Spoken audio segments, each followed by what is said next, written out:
এটা ওয়াজিব, এই জন্যই প্রকাশ করেছেন আল্লাহ।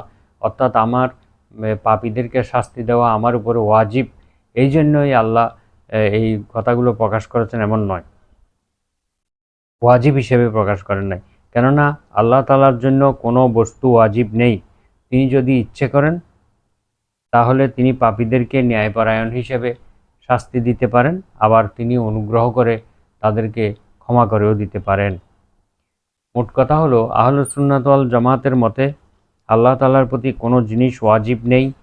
মুতাজিলাদের মতে আনুগত্যশীল এবং পুণ্যবানদেরকে সওয়াব দেওয়া, তাদেরকে প্রতিফল দেওয়া, প্রতিদান দেওয়া এবং পাপীদেরকে শাস্তি দেওয়া আল্লাহর প্রতি ওয়াজিব, তারা বলে থাকেন।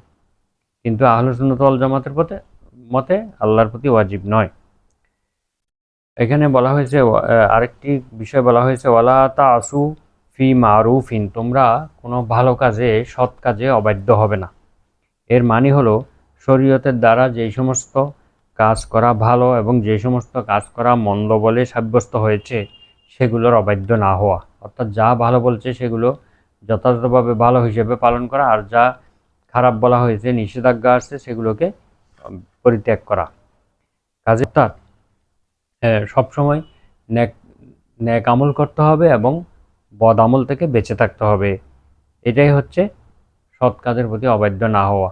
অন্য আয়াতে আল্লাহ তাআলা বলেন, তাআওয়ানু আলাল বিররি ওয়াত তাকওয়া ওয়ালা তাআওয়ানু আলাল ইসমি ওয়াল উদওয়ান, তোমরা সৎ এবং খোদা ভীতিমূলক কাজে, আল্লাহ ভীতিমূলক কাজে তোমরা পরস্পরকে সহযোগিতা করো, আর তোমরা পাপ এবং সীমালঙ্ঘনমূলক কাজে পরস্পরকে সহযোগিতা করো না।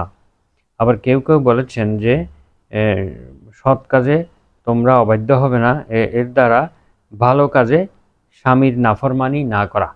কোনো স্ত্রী যেন স্বামীর ভালো কাজে নাফরমানি না করে অবাধ্য না হয়, এটাই বোঝানো হয়েছে।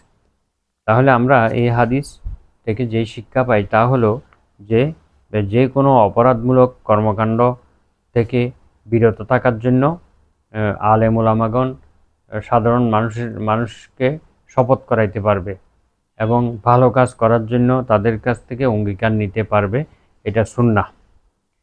তবে নিজস্ব দলীয় বা কোনো ধরনের বেদাতি কাজকর্ম চাপিয়ে দেওয়ার জন্য শপথ নেওয়া, এটা কখনোই বৈধ হবে না।